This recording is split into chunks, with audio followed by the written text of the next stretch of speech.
Welcome to Math Dost 6 to 10, your friendly math partner. Welcome to Math Dost 6 to 10, your friendly math partner. Your friendly math partner. Hello, upon class seventh का second chapter गणिता प्रकाश का जो part 2 है operation with integer वो पढ़ रहे हैं। इसमें है Brahmagupta rules for multiplication and division of positive and negative numbers. Basically ये रूल क्या कहता है वो अपने को यहाँ से देखना है। इस रूल में क्या बोला है, he use the notions of fortune for positive values and depth for negative values. इन्होंने क्या करा, एक नोशन माना है। क्या माना है कि पॉजिटिव वैल्यू को ये लोग फॉर्चून कह रहे हैं और नेगेटिव वैल्यू को डेप्थ कह रहे हैं इन हिज ब्रह्मगुप्ता। ठीक है। ये इन्होंने फिर चार चीज़ें जो लिखी थी, ये इतनी सारी चार चीज़ें हैं, लेकिन बेसिकली इसको समझने से अच्छा है जैसे इन्होंने क्या लिखा है, द प्रोडक्ट और quotient of two fortune is a fortune. ठीक है। इन्होंने फॉर्चून किसको माना था, पॉजिटिव को। तो इनका कहने का मतलब है कि पॉजिटिव और पॉजिटिव का अगर आप प्रोडक्ट करते हो तो आपको क्या मिलेगा, फॉर्चून, यानी कि पॉजिटिव मिलेगा। ठीक है। सेम ऐसा ही एक रेट डिवीजन के लिए भी होता है। अगर आप पॉजिटिव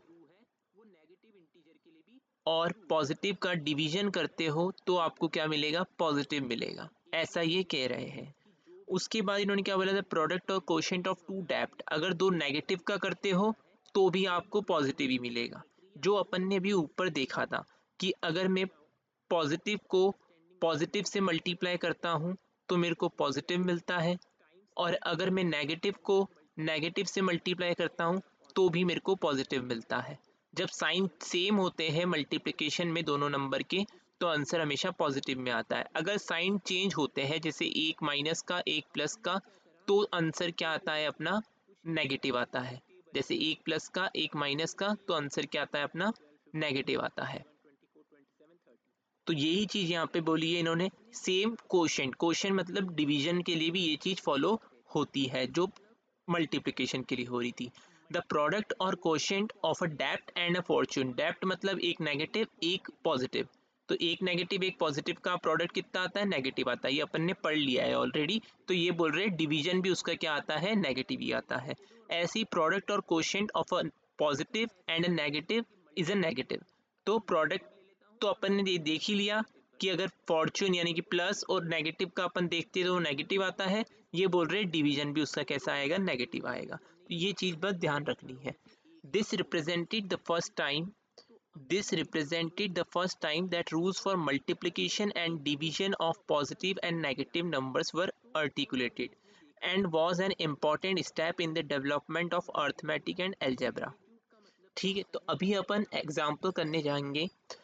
एग्जाम्पल पहला क्या कहता है, an exam has 50 multiple choice questions. कोई एग्जाम है जिसके अंदर 50 मल्टीपल चॉइस क्वेश्चन है। 5 marks are given for every correct answer, हर करेक्ट आंसर के लिए 5 मार्क्स दिए जाएंगे। And 2 negative marks for every wrong answer, और अगर कोई आंसर आपका रॉन्ग हो जाता है तो नेगेटिव मार्किंग होगी 2 मार्क्स की। So what are Mala's total marks if she had 30 correct answers and 20 wrong answers? अगर कोई माला नाम की लड़की है, उन्होंने 30 सही आंसर दिए और 20 रॉन्ग आंसर दिए, तो उनके टेस्ट में कितने मार्क्स आए होंगे ये अपने को बताना है। तो यहाँ पे इन्होंने ये सॉल्व कर रखा है। इन्होंने बोला है we use positive and negative integers. The marks for each correct answer is a positive integer 5 and for each wrong answer is a negative integer -2।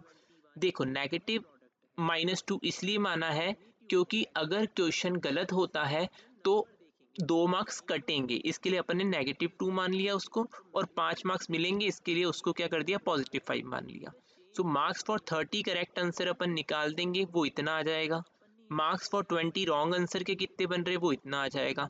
इन दोनों को जब अपन ऐड कर देंगे, दस the arithmetic expression for 30 correct answers and 20 wrong answer is like that.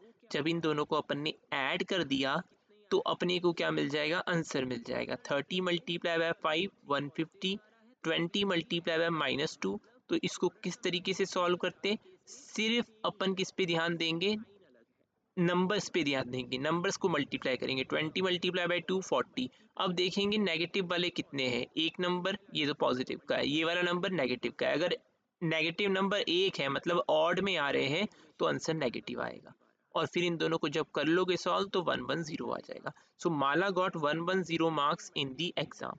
अब बात ये आती है क्या इसी को क्वेश्चन को सॉल्व करने का क्या कोई और भी मेथड है ना। सो अगर अपन देखें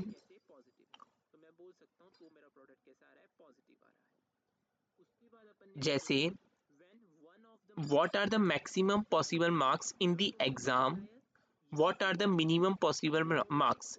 अब ये कह रहे हैं ये जो इन्होंने दिया है आपको, ये क्वेश्चन दिया था कि 5 मार्क्स मिलेंगे हर करेक्ट आंसर के लिए और 2 मार्क्स माइनस होंगे हर रॉन्ग आंसर के लिए। ठीक है, तो इसमें ये बोल रहे हैं कितने मैक्सिमम मार्क्स स्टूडेंट स्कोर कर सकता है या कितने मिनिमम मार्क्स स्टूडेंट स्कोर कर सकता है। तो मैक्सिमम मतलब क्या हो गया, सारे आंसर सही हो गए, सारे आंसर सही हो गए मतलब 5 मल्टीप्लाई बाय 50। सो ये कितना आ जाएगा अपना 250। ठीक है, कोई भी आंसर गलत हुआ ही नहीं है तो अपने को वो नेगेटिव वाला एक्सप्रेशन लेना ही नहीं है। मिनिमम ये हो सकता है कि अपने सारे ही आंसर गलत हो जाए तो अपन बोल देंगे कि हर का -2 होगा और 50 के 50 क्वेश्चन अपन क्या करके आ गए, गलत करके आ गए। तो इसका आंसर कितना आ जाएगा, -100 आ जाएगा। कैसे आएगा, 2 मल्टीप्लाई बाय 50 100। साइन देखेंगे एक बार आ रहा है तो एक बार लगा देंगे, अगर 2 बार आता तो कैंसिल हो जाता, यानी कि अगर ऑड नंबर्स टाइम्स आता है ये नेगेटिव साइन तो आंसर में आता है, अगर इवन टाइम्स आता है 2 बार 4 बार 6 बार तो आंसर में नहीं आता है। ठीक है, आइए एग्जाम्पल 2 देखते हैं। There is an elevator in a mining shaft. एक माइनिंग शाफ्ट है जहाँ पे एलिवेटर का यूज हो रहा है, यानी कि लिफ्ट जो होती है उसका यूज हो रहा है। That moves above and below the ground, ground के अंडरग्राउंड जाने के लिए और ऊपर जाने के लिए। The elevator's position above the ground are represented as positive integer. जो भी एलिवेटर की पोजिशन होगी अबव द ग्राउंड उसको अपन पॉजिटिव इंटीजर से शो करेंगे। जैसे यहाँ पे अपना मान के चलो ये ट्रक चल रही है, ये अपना रोड है, ये ग्राउंड लेवल है, इससे ऊपर अपन कहीं पर भी जाते हैं तो अपन पॉजिटिव नंबर से उस पोजीशन को शो करेंगे। अगर अंडरग्राउंड आते हैं तो नेगेटिव नंबर से अपन उसे शो करेंगे। जैसे अपन ने देखा होगा कोई बिल्डिंग होती है अगर सोसाइटी में, तो अगर अपने को ग्राउंड लेवल को तो अपन 0 दबाते हैं जब लिफ्ट में जाना है, और अगर अपने को बेस में जाना होता है जहाँ कार पार्क होती है तो अपन वहाँ लिखा रहता है -1, ऐसे लिखा रहता है। तो वही चीज यहाँ पर हो रही है। उसके बाद क्या है, and position below the ground are represented as negative integer. और जब अपन ग्राउंड के नीचे जा रहे हैं तो उसको अपन नेगेटिव इंटीजर से दिखा रहे हैं। नाउ ए पार्ट क्या कहता है, the elevator moves 3 metres per minute if it descends into the shaft from the ground level 0। Okay, तो ये कह रहे हैं कि एलिवेटर जो है वो 3 मीटर चलती है पर मिनट। अगर अपन उसे डिसेंड, डिसेंड मतलब क्या होता है, नीचे आना, अगर वो नीचे आती है शाफ्ट से, ग्राउंड लेवल से, ये जो ग्राउंड लेवल है अपना, यहाँ पे लिफ्ट है, ये नीचे की ओर आ रही है ग्राउंड लेवल से और 3 मीटर हर मिनट चल रही है। What will be its position after 1 hour. तो 1 घंटे बाद उसकी पोजिशन कहाँ पर होगी ये अपने को बताना है। ठीक है, तो इन्होंने इसके 2 मेथड दे रखे हैं, आइए एक एक करके समझते हैं। तो मेथड 1 क्या कहता है, we can model this using subtraction. अपन सब्ट्रैक्शन की हेल्प से भी इस क्वेश्चन को मॉडल कर सकते हैं। कैसे, the elevator moves at 3 metres per minute, so in 1 hour it moves 180 metres. Okay, so अगर मैं बोलूँ कोई चीज 3 मीटर चलती है, कोई गाड़ी है वो 3 मीटर चलती है, अगर 3 मीटर चलती है वो एक मिनट में, तो मैं अगर बोलूँगा 2 मिनट में कितनी चलेगी, तो वो ऑब्वियस सी बात है 2 मिनट के लिए मैं उसको 2 से मल्टीप्लाई कर दूंगा। सेम चीज यहीं पर कर रहे हैं अपन, 60 मिनट में अपने को पता करना था 1 घंटे के लिए, इसलिए अपन ने 60 से मल्टीप्लाई कर दिया तो अपने को मिला 180 मीटर वो चलेगी। Now if it started at ground level 0 metre, अगर वो 0 मीटर यानी कि ग्राउंड लेवल से स्टार्ट हुई थी और नीचे आ रही है, तो ये बात नॉर्मल सी बात है कि जो अपना आंसर आएगा वो नेगेटिव आएगा क्योंकि अपन नीचे आ रहे हैं। So we should subtract 180 from 0, 0 minus 180, answer अपना माइनस 180 आ गया. Now so it will reach the minus 180 meters position which is 180 meter below the ground. अब मेथड 2 क्या कहता है? मेथड 2 ना स्पीड को यूज करता है. क्या कहता है? Let us say that the speed and direction of the elevator are represented by an integer. जो स्पीड है और डायरेक्शन है उसे अपन इंटीजर की हेल्प से रिप्रेजेंट कर रहे हैं. डायरेक्शन का मतलब जैसे कि अगर मैं ऊपर जाता हूँ तो मैं पॉजिटिव नंबर्स को ले लेता हूँ, नीचे जाता हूँ तो मैं नेगेटिव नंबर से शो करता हूँ. इसलिए अपन ने बोला कि ये इंटीजर आ गए, दोनों क्या आ गए? इंटीजर आ गए डायरेक्शन के लिए. अब क्या हो रहा है आगे? It is +3 when it is moving up and it is -3 when moving down. Now since the elevator is moving down, elevator अपने केस में नीचे जा रही है इस वाले क्वेश्चन में, the speed is -3. So speed कैसी होगी? -3 होगी. क्यों माइनस में होगी? क्योंकि वो नीचे जा रही है. अपन ने नीचे वाले डायरेक्शन को नेगेटिव माना है. -3 metres per minute. It moves for 60 minute. अब वो 60 मिनट के लिए मूव कर रही है, इसलिए अपन बोल देंगे 60 मल्टीप्लाई बाय -3. सो आंसर कितना आ जाएगा? -180 आ जाएगा. ठीक है.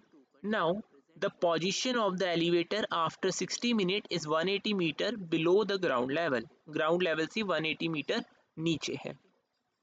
उसके बाद क्या है? Find the solution to part B using method 1 describe above, है ना. और फिर इन्होंने क्या करा? अब जो पार्ट बी था उसके लिए इन्होंने मेथड 1 से सॉल्व करने को अपने को बोला है और मेथड 2 इन्होंने सॉल्व करके दिखा रखा है. तो मेथड 1 से सॉल्व कैसे हुआ यहाँ पे देखते हैं अपन. If it begins to descend from 15 metre, अगर अपन क्या करते, मान के चलो उसे यहाँ से नहीं छोड़ते बल्कि यहाँ पे 15 मीटर से कहीं से छोड़ते. लिफ्ट को यहाँ से कहीं से नीचे आ रही होती lift. If it begins to descend from 15 metre above the ground, what will be its position after 45 minutes. So 45 minutes बाद इसकी क्या पोजीशन होती?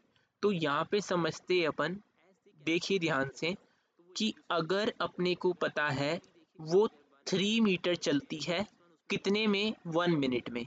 तो 45 मिनट्स में वो कितनी चल जाएगी? 45 मिनट्स में वो चल जाएगी 45 multiply by 3 which is 135 metre चल जाएगी. अब बात ये आता है कि 135 मीटर तो वो चल गई है, लेकिन अपने को उसकी अभी की पोजीशन बतानी है. तो वो कहाँ से 135 चली है? अपन उस चीज़ से इसको माइनस कर देंगे. तो अपन 15 से माइनस कर देंगे 135 को, तो अपने पास आंसर आ जाएगा -120. वही इसका क्या होगा? आंसर होगा. और इन्होंने यहाँ पे दे भी रखा है इसका आंसर सेकेंड मेथड से -120 आ रहा है.